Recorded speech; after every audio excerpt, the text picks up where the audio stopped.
النهاردة بعنوان الحرية والاستقلال. أتمنى أن تنال إعجابكم.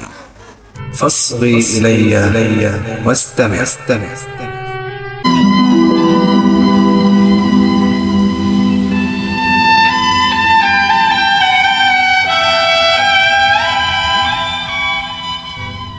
كان يا مكان سعد يا إكرام، ولا يحلى الكلام إلا بعد ذكر الله والنبي عليه الصلاة والسلام.